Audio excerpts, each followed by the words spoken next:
Irānas kara tempu nosaka divi tikšķoši pulksteņi. Ja saprotat, kas notika ar pirmo un kas notiek ar otro pulksteni, daudzas kara neskaidrības kļūst saprotamas. Un tad mēs varam daudz labāk apspriest, vai šī visa iecere vispār bija laba doma. Pirmais no šiem pulksteņiem bija sacensības, lai sāktu karu. Ir viegli aizmirst, bet reiz bija tāds gads kā 2025, un tā novembrī Džeralda R. Forda aviācijas bāzes kuģa trieciena grupa devās uz Karību jūras reģionu, lai gatavotos īpašai Maduro operācijai. Tad šī gada janvārī Irānā sākās masveida protesti, kas mudināja Trumpa administrāciju piedāvāt bruņotu atbalstu. Šo stāstu jau stāstīja daudzkārt, tāpēc to neatkārtošu. Pirms Venecuēlas notikumiem Fords atradās Persijas līča reģionā. Jo nebija citu lidmašīnu bāzes kuģa tuvumā, ASV nevarēja efektīvi palīdzēt Irānas protestētājiem. Tāpēc kavēšanās līdz 28. februārim un Irānas kara sākumam. Kā jau minēju, ASV, plānojot operāciju, juta laika spiedienu. Vieni no apsvērumiem bija, jo vairāk laiks ritēja uz priekšu, jo mazāk efektīvu intervenciju Amerikas Savienotās valstis varēja īstenot Irānā. Tas bija tādēļ, ka, ja protesti rimtos, būtu grūti atkal visus koordinēt iziešanai ielās pēc kara sākuma. Otra puse bija, ka Irānas valdība šajā laikā varēja nogalināt visus, kas palika uz ielām, tāpēc ASV būtu mazāk cilvēku, ar ko strādāt, nemaz nerunājot, ka tie tomēr bija cilvēki. No savas vietas pie tastatūras nevaru nosaukt optimālo kompromisa gadu. Es varu diezgan droši teikt, ka labākā izvēle nebija sākt šaut uzreiz pēc tam, kad notika protestu apspiešana. Savienotajām valstīm tajā brīdī trūka ugunsspējas būtiskai ietekmei. Savukārt Irānas balistiskās raķetes un droni nekad nepameta reģionu, tāpēc tie drīz vien nonākta pie ASV bāzēm un sabiedroto objektiem. Situāciju pasliktināja tas, ka Savienotajām valstīm trūka Patriot, THAAD sistēmu un patruļu lidmašīnu, lai notriektu balistiskās raķetes un dronus. Ja domājat, ka šis karš ASV neiet labi, tad konflikts, kas sāktos janvārī, būtu bijusi pilnīga katastrofa. Nav nekāds noslēpums, kāpēc ASV reģionālie partneri lobēja Donaldu Trumpu, lai viņš pagaidītu. Tāpēc arī tā bija. No otras puses, es varu arī pateikt, ka gaidīt mēnešiem ilgi un tad sākt karu, tajā brīdī arī būtu bijis briesmīgs lēmums. Ja karš sāktos septembrī, maz ticams, ka protesti ietekmētu konfliktu. Tajā brīdī viņi būtu pārstājuši koordinēt savas darbības, un lai veicas mēģinājumos to atsākt, bez milzīgas ASV karavīru iesaistes uz vietas. Jūs varētu domāt, pagaidiet, vai tad protestētājiem šobrīd tāpat nav nekādas ietekmes uz konfliktu? Paturiet šo domu prātā uz brīdi, bet ņemiet vērā, ka valdība joprojām par to uztraucas, un tai joprojām ir jāvelta pūles, lai apspiestu iespējamo sacelšanos. Citiem vārdiem sakot, ja jūs domājat, ka pašlaik viss iet slikti, tad bez tā viss būtu vēl sliktāk. Kopsumā Amerikas Savienotajām valstīm šeit bija jāizdara kāda neizbēgama izvēle starp divām iespējām. Un ir arī interesanti, ka janvārī dominējošā attieksme sociālajos medijos bija kritika par to, ka Amerikas Savienotās valstis neiejaucas, bet pārējot uz marta sākumu, kritika jau ir par to, ka Amerikas Savienotās valstis iejaucas. Iespējams, daļēji tas ir saistīts ar nepilnīgo iejaukšanos, ko mēs tagad novērojam, kas bija nepieciešama, lai saglabātu zināmas cerības protestētājiem. Izskaidrošu dažus pieņemtos lēmumus un to sekas. Sākotnēji Fordam turpat nevajadzēja atrasties. Kuģim apkopi bija paredzēta gada sākumā, bet kā viens no diviem aviācijas bāzes kuģiem tas tika nosūtīts uz reģionu. Esmu pārliecināts, ka apkalpe ļoti vēlas gulēt normālā gultā. Viņi iespējams arī vēlētos būt pārliecināti, ka viņa tualetes darbosies. Tie ir nelieli kompromisi kopumā. Tas nozīmē, ka mīnu trauleri atrodas nepareizās pozīcijās laikā, kad klīst baumas, ka Irāna vai nu jau ir, vai drīz mīnēs Hormuza šaurumu. THAAD sistēmas Dienvidkorejā, ko Pentagons pagaidām uzskata par piemērotākām Persijas līča reģionam, tikai tagad tiek tur nosūtītas. USS Tripolī ar jūras kājnieku ekspedīcijas spēkiem tagad dodas uz rietumiem no Filipīnu jūras. Tā mērķis nav zināms. Augsti bagātināts urāns? Kargas sala, lai traucētu Irānas naftas operācijas. Piekrastes līnija, lai novērstu kuģu mīnu izlikšanu.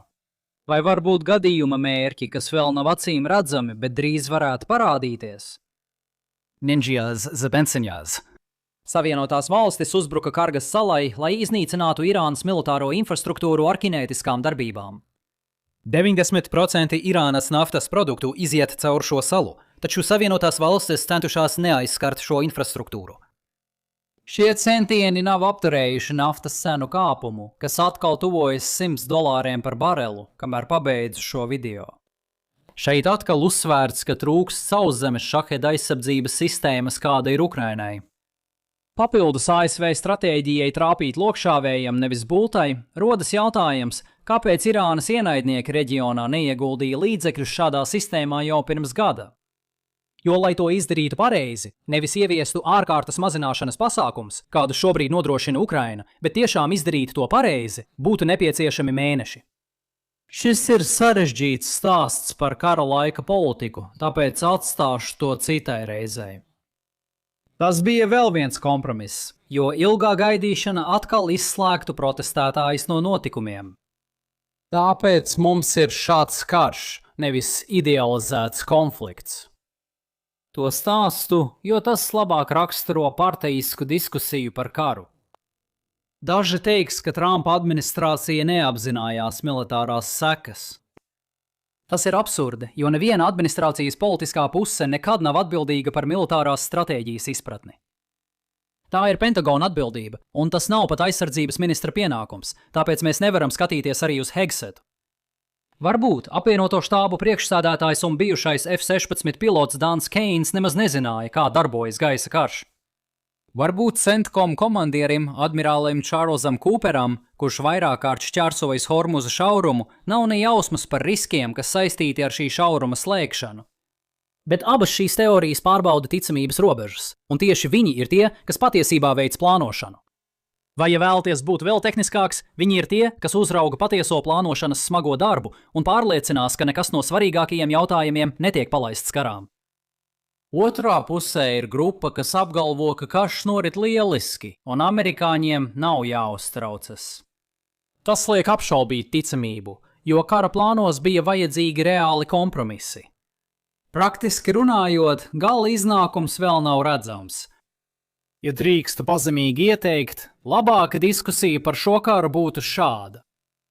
Pašlaik redzamais ir Pentagona uzskatītais labākais kompromiss starp ASV militāro spēku sagatavošanu un protestu kustības norimšanu. ASV izlūkdienestiem jāizvērtē kompromisi. Kompromisu aprēķināšana pārsvarā ir garlaicīgs birokrātisks uzdevums. Tomēr nebija nekādu noteikumu, kas prasītu, lai Amerikas Savienotās valstis vispār kaut ko dara. Lēmums doties ir ļoti politisks. Ja domājat, ka labāk bija neko nedarīt nekā sākt šo karu, tā ir saprātīga nostāja. Ja vēlaties apspriest citus politiskus lēmumus, kas kavē Savienotās valstis, kā resursu novirzīšanu uz Venecuēlu vai attiecību saraušanu ar sabiedrotajiem, arī tā ir saprātīga nostāja. Salīdzināt mūsu situāciju ar idealizētu kara versiju ir atsauce uz bezjēdzīgu hipotētisku scenāriju, ņemot vērā laika ierobežojumus. Tagad, kad esmu atklājis sevi kā maga entuziastu ar Trumpa neprāta sindromu, kurš panācis, ka partijas piekritēji atsakās no abonēšanas, bet neitrālie piesakās, pāriesim pie otrā steidzamā jautājuma. Cik ilgi ASV varēs turpināt operācijas pirms sasniegs krājumu ierobežojumus?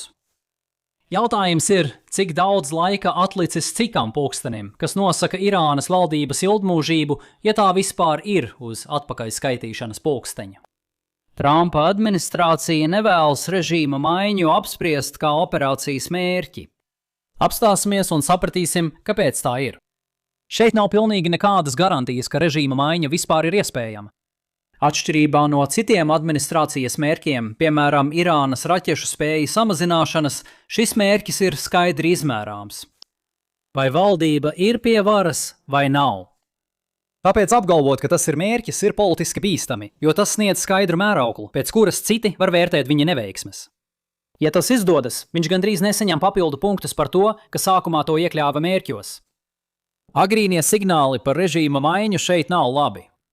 Cik mēs varam spriest, nav tūlītējas agrāko protestu atkārtošanās, neskatoties uz to, ka Amerikas Savienotās valstis ir vājinājušas Irānas drošības spēkus. Kāpēc tā nav, ir grūti pateikt. ASV vēl nav nopietni ņēmušas mērķī drošības spēkus, jo svarīgākas ir pretgaisa aizsardzība, raķetes, droni un Hormuza šauruma drošība. Varbūt tas tuvākajās nedēļās mainīsies. Ak vai nedēļas. Es jūtu, kā Indo-Klusā okeāna frakcija Pentagonā saraujas, domājot par Tomahawk krājumu tērēšanu vēl vairākas nedēļas. Varbūt valdības represijas bija pārāk postošas, iznīcinot dedzīgākos kritiķus un atstāja sabiedrību iebiedētu. Izraēlas dalība karā iespējams sašķēla mērenos, liekot tiem atbalstīt režīmu. Noplūdusi informācija no ASV izlūkdienestiem neiezīmē labu ainu. Ir, citēju, konsekventa analīze, ka režīmam nedraud briesmas, beidz citātu, un ka režīms, citēju, saglabā kontroli pār Irānas sabiedrību, beidz citātu. Arī pēc izlūkdienestu datiem kurdu grupām valsts ziemeļrietumos nav pietiekama spēka, lai radītu valdībai reālus draudus. Tas rada jautājumus, vai kurdu grupas kaimiņvalstīs spēs nodrošināt pietiekamu atbalstu. Tas liek jautāt, cik ļoti ASV sevi iešāva kājā, de facto pametot kurdus Sīrijā pirms dažiem mēnešiem. Atkal, politisks, nevis militārs lēmums. Vienīgais pozitīvais šeit ASV ir acīm redzamā jaunā augstākā līdera prombūtne. Vienīgais pierādījums, ka šī nav situācija kā filmā Nedēļas nogale pie ajatollas, ir rakstiska runa.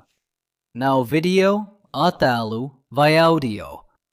Acīm redzami kaut kas nav kārtībā, citādi viņš izskaidrota neskaidrības televīzijā. Sliktākais scenārijs ASV ir, ka viņš ir vidēji smagi ievainots un nevēlas Biklu pirmo publisko parādīšanos. Labākajā gadījumā ASV viņš ir smagi ievainots un neizdzīvos. Tas būtu labi, jo dažu dienu laikā notiktu otrā varas maiņa un haoss. Interesantāka iespēja ir, ka ekspertu asambleja un IRGC jau zināja, ka viņa ievainojumi ir dzīvībai bīstami, un iecēla viņu par augstāko līderi kā pagaidu risinājumu. Ja Irānā ir pēctecības krīze, labāk to neafišēt ne Savienotajām valstīm, ne Irānas tautai. Tātad iecelt pagaidu aizvietotāju un cerēt visu nokārtot, kamēr nāves pļāvējs tuvojas. Iemesls, kāpēc tas būtu laba ziņa Savienotajām valstīm, ir tas, ka tas atstāja iespēju, ka valdība joprojām var izjukt no iekšienes. Tas ir tikai jautājums par to, vai iekšējā politiskā cīņa pāraugs par kaut ko patiesi destabilizējošu. Bet kamēr nav reālu norāžu, ka tas notiek, pulkstenis turpina tikšķēt attiecībā uz ASV krājumiem. Runājot par krājumiem, man ir sagatavoti daudz video par plašāku konfliktu tuvajos austrumos. Apskati šo atskaņošanas sarakstu, lai noskatītos dažus no tiem. Ja patika video, nospied patīk, dalies un abonē kanālu. Tiekamies nākamreiz!